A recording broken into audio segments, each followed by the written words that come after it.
अच्छा, बिस्मिल्लाहिर्रहमानिर्रहीम। आज हमारा जो टॉपिक है वो अब्दुल मलिक बिन मरवान है।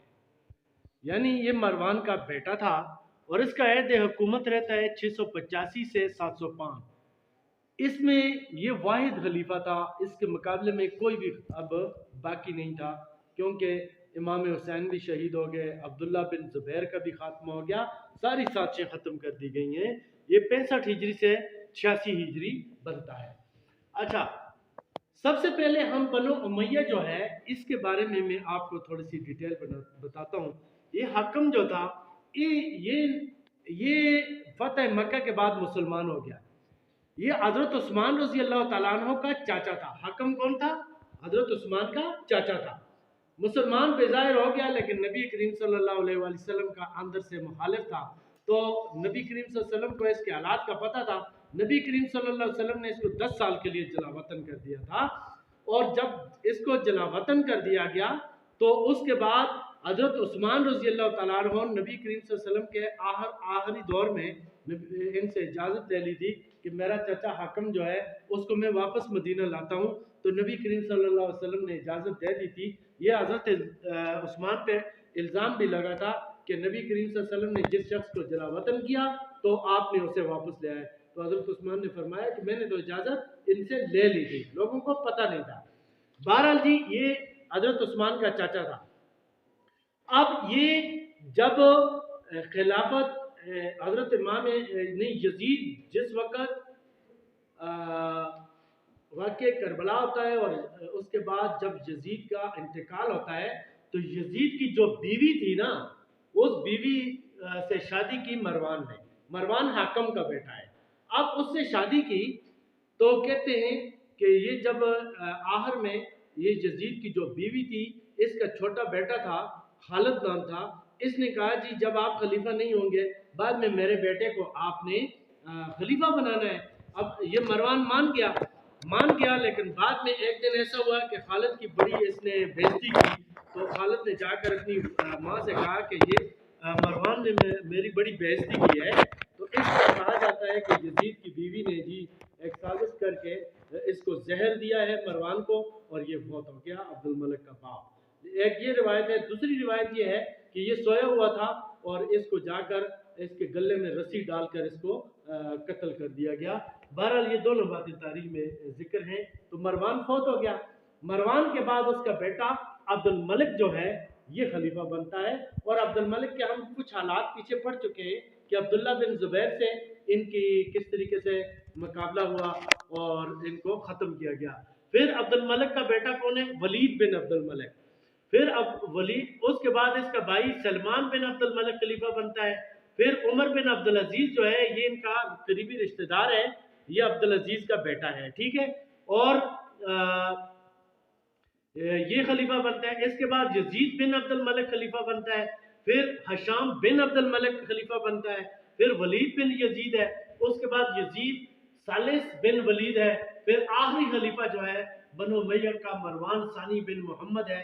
ये टोटल जो है खुलफा है इसके बनो उमैया के, ठीक है।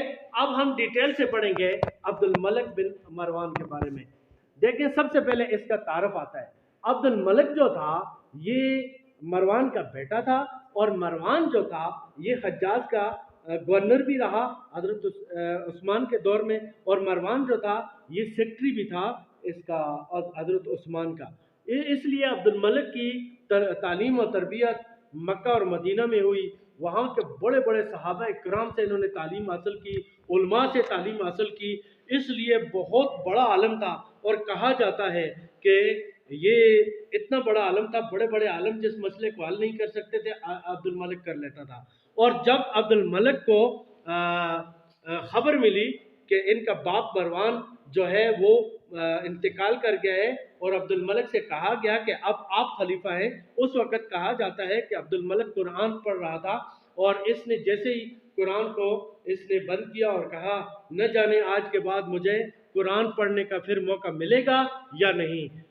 तो अब्दुल मलिक जो है वहाँ से फिर इसको बाद में इनके बाप के इंतकाल के बाद इसको खलीफा बना दिया गया। और ये बहुत एक तो बहादुर था और बहुत ज़्यादा इल्म रखता था और حقیقی طور پر اگر بنو امیہ کا حقیقی بانی کہا جائے بنو امیہ کی حکومت کا، تو وہ عبد الملک بن مروان ہے۔ کون ہے؟ عبد الملک بن مروان۔ اب ہم آگے پڑھتے ہیں۔ کل بھی میں ذکر کر چکا ہوں پچھلے پیریڈ میں توابین کے بارے میں۔ یہ توابین وہ لوگ تھے جنہوں نے جب واقعہ کربلا ہوا ہے تو واقعہ کربلا کو اس توابین کا جو گروپ تھا، اس تحریک کے پہلے سربراہ جو تھے سلمان، ایک صحابی ہیں سلمان بن سر جو تھے، یہ ایک صحابی ہیں۔ انہوں نے، یہ حضرت علی کے بہت بڑے حامی تھے، اور جب واقعہ کربلا ہوا انہوں نے لوگوں سے کہا کہ ہم حضرت اس کا امام حسین کا بدلہ لیتے ہیں، اس لیے ایک لشکر لے کر روانہ ہوا۔ لیکن کہا جاتا ہے کہ ان کا مقابلہ ہو گیا کس سے؟ یہ زیاد سے جب مقابلہ ہوا تو زیاد نے اس لشکر کو شکست دے دی۔ بعد میں ایسا ہوتا ہے کہ اسی توابین کی جو سربراہی ہے وہ مختار سقفی کو ملتی ہے، جیسے کہ میں ذکر کر چکا ہوں۔ مختار سقفی ان کو لے کر آگے جاتا ہے، اور امام حسین کو جن جن لوگوں نے شہید کیا تھا ان کو چن چن کر قتل کیا گیا۔ سب سے پہلے ابن زیاد کو قتل کر کے اس کا سر کاٹا گیا، اس کے بعد شمر کا سر کاٹا گیا، عمر بن سعد کا سر کاٹا گیا، اور کوئی بھی زندہ نہیں چھوڑا، سب کے سب کو قتل کر دیا گیا۔ اچھا، یہ مختار سقفی جو تھا یہ ایسا شخص تھا جس نے یہ پہلے تو امام حسین کا بدلہ لینے کے لیے آگے نکلا، لیکن یہ عربوں سے بڑی نفرت کرتا تھا، اور یہ ابن زبیر جو تھا، عبداللہ بن زبیر کو بھی اس نے یقین دلائے ہوا تھا کہ میں آپ کی طرف ہوں اور میں جو ہوں آپ کا ساتھ دوں گا۔ پھر اس نے بعد میں کوشش کی کہ امام زین العابدین سے کہا کہ آپ ہماری سرپرستی قبول کر لیں، تو امام زین العابدین اس کی سازشوں کا پتہ تھا، اس نے انکار کر دیا۔ پھر اس نے حضرت علی کا دوسرا بیٹا تھا غیر فاطمی حنفیہ، جس کو محمد بن حنفیہ کہتے ہیں، اس سے اس نے کہا کہ آپ ہماری سرپرستی قبول کر لیں۔ محمد بن حنفیہ نے ان کی سرپرستی قبول کر لی، اور اس طریقے سے مختار جو ہے آگے بڑا لشکر جمع کیا۔ ہم پیچھے پڑھ چکے ہیں کہ ابن زبیر کے بھائی معصب بن زبیر نے جا کر ان کا مقابلہ کیا اور مختار سقفی کا خاتمہ کر دیا۔ آگے ہم یعنی معصب کی شکست اور شہادت، یہ پیچھے بھی میں آپ کو بتا چکا ہوں کہ معصب جو تھا بعد میں جب اس نے مختار سقفی کا خاتمہ کیا تو عبد الملک ایک لشکر لے کر آیا، اور ایک لشکر جب لے کر آیا تو اس نے سب سے پہلے معصب بن زبیر، یہ عبداللہ بن زبیر کا بھائی تھا، سب سے پہلے اسے کہا کہ میں آپ کو معافی دیتا ہوں، آپ میرے ساتھ شامل ہو جائیں، لیکن یہ اس کے ساتھ شامل نہیں ہوئے، اور عبد الملک نے لوگوں کو لالچ دے کر اپنے ساتھ ملا لیا۔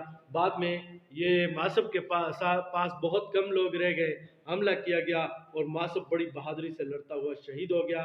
اس طرح ان کا خاتمہ ہو گیا۔ اس کے بعد آگے چلتے ہیں، مکہ کا محاصرہ اور عبداللہ بن زبیر کی شہادت، یہ میں پہلے بھی آپ کو بتا چکا ہوں۔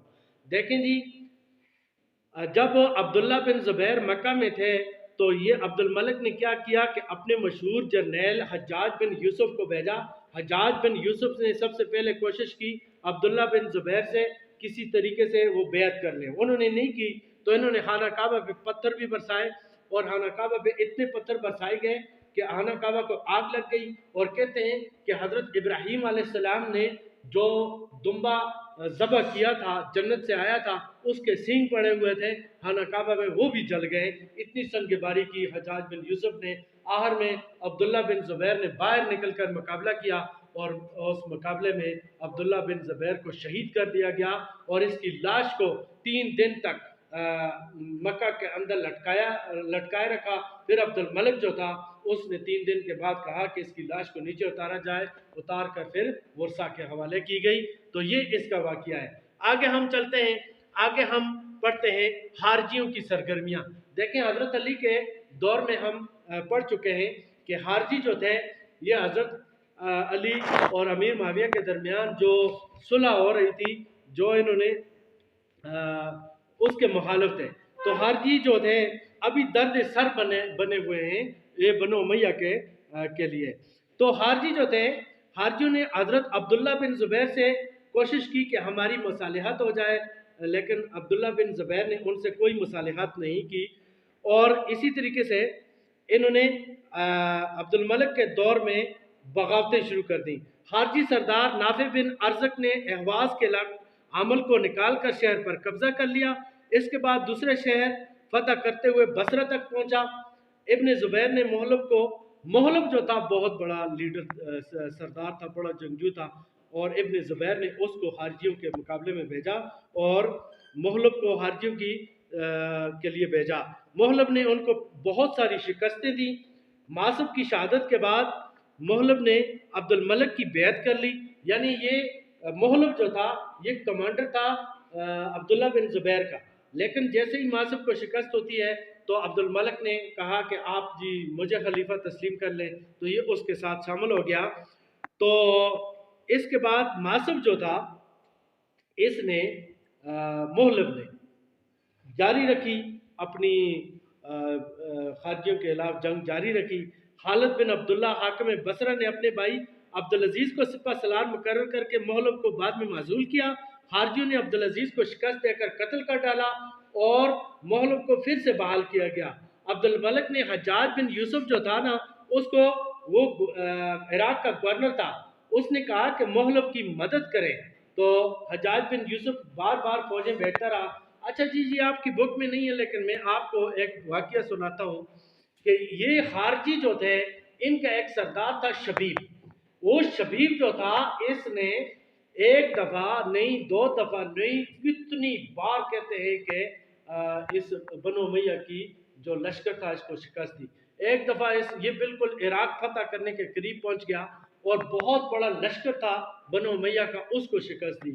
اس کے بعد آگے بڑھا، یہ بصرہ پہ قبضہ کرنے والا تھا، وہاں پہ بھی بنو امیہ کی بڑی فوج کو شکست دی، اور آخر میں کہتے ہیں کہ یہ شبیب جو تھا یہ بعد میں رات کے وقت یہ گھیرے میں آ گیا۔ اس نے دریا پار کرنے کی کوشش کی تو دریا میں اس کا گھوڑا بدک گیا اور یہ بعد میں دریا میں ڈوب کر مر گیا۔ یہ بہت بہادر تھا۔ آگے آتے ہیں فتوحات کی طرف۔ شمالی افریقہ، عبد الملک کو جب سکون مل گیا، جب عبد الملک واحد خلیفہ بن گیا تو اس نے شمالی افریقہ کی طرف توجہ دی، اور وہاں پہ زیادہ تر بربر تھے، اور بربر ایک سردار تھا جس کا نام تھا کسیلا۔ اس نے عقبہ بن نافع کو دھوکہ دیا اور اس کو قتل کر دیا، اور کیروان جو شہر تھا اس پر بھی قبضہ کر لیا۔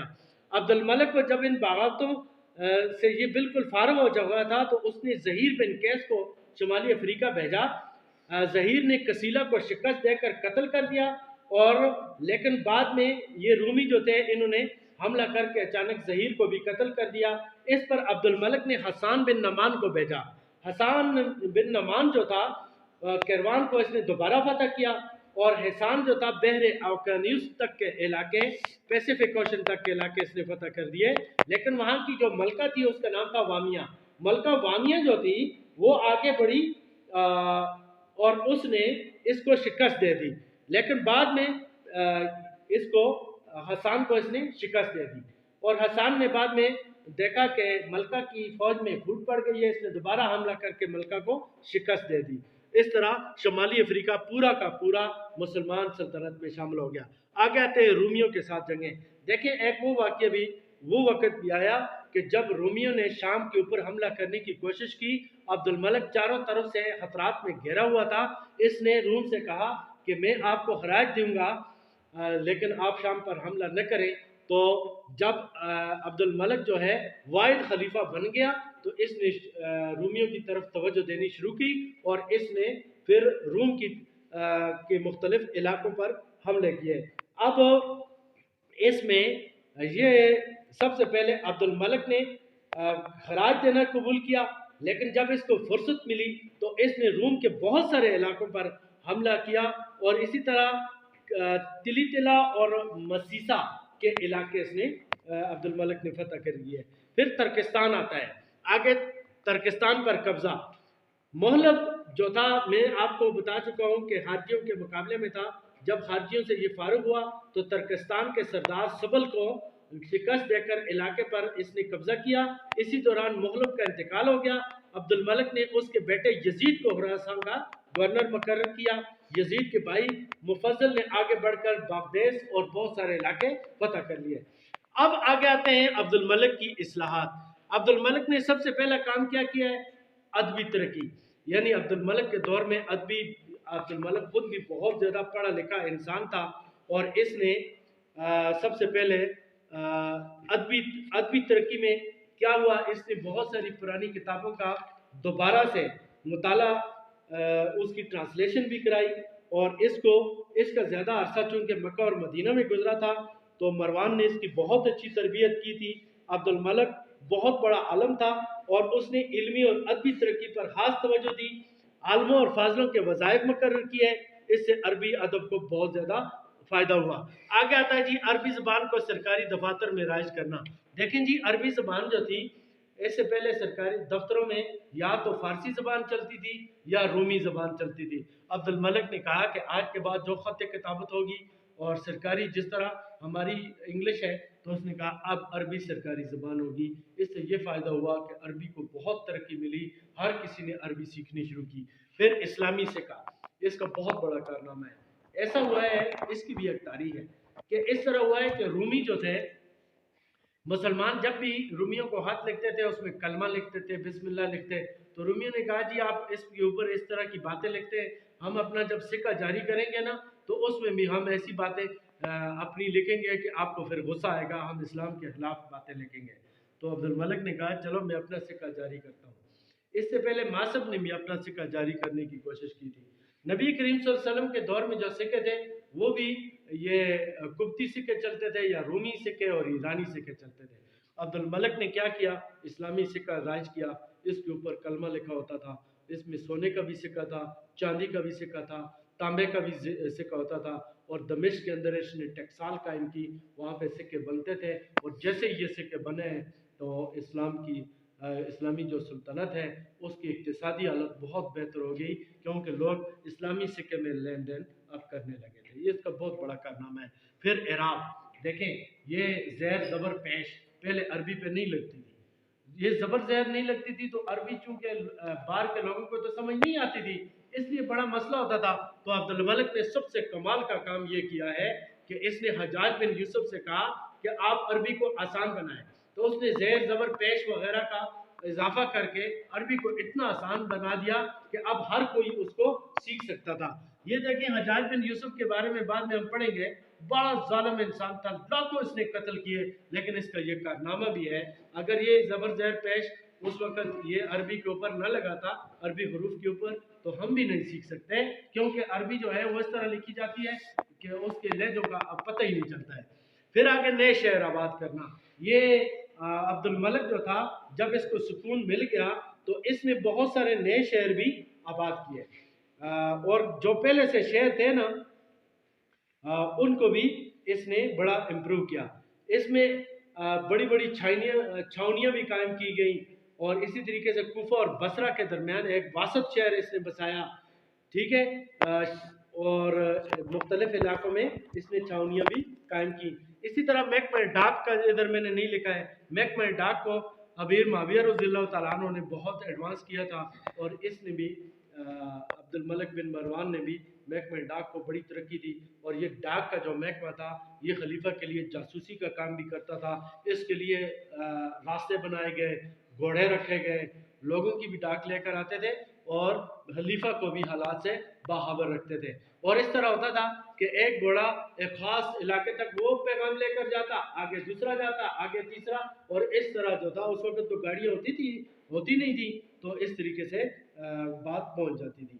उसके बाद हम आते हैं जी वलीद की वलीयती। ये वलीद जो था, ये अब्दुल मलिक का बेटा था, तो इसने अपनी ज़िंदगी में ही अब्दुल मलिक ने वलीद जो था, इसको अपना कि मेरे बाद ये खलीफा होगा, इसको वलीअहद नामज़द कर दिया।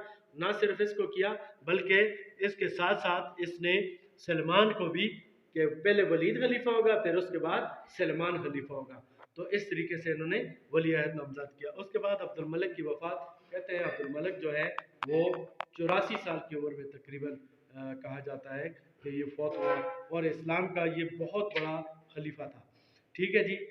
उसके बाद आखिर में हम हज्जाज बिन यूसुफ के बारे में पढ़ते हैं। हज्जाज बिन यूसुफ की तारीख ये है कि ये एक स्कूल टीचर था, किसी मदरसे में पढ़ाता था, लेकिन बड़ा ही ज़बरदस्त आदमी था। इसको अब्दुल मलिक ने नहीं बल्कि इसके बाप मरवान के दौर में इनके साथ शामिल हो गया। और ये इतना काबिल आदमी था, एक तो दीन की इनको समझ थी और दूसरी तरफ ये जब तकरीर करता था लोगों को बड़ा मुतासर करता था।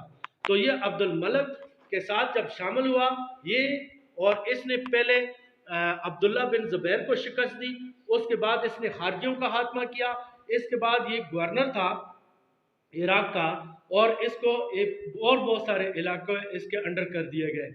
आगे हम वलीद के दौर में पढ़ेंगे कि अब्दुल मलिक, ये हज्जाज बिन यूसुफ था जो था, ये बहुत ही इंसान शनास था और इसने बड़ा ज़बरदस्त काम किया है। बनो उमैया को सही ताकत देने वाला ये शख्स था।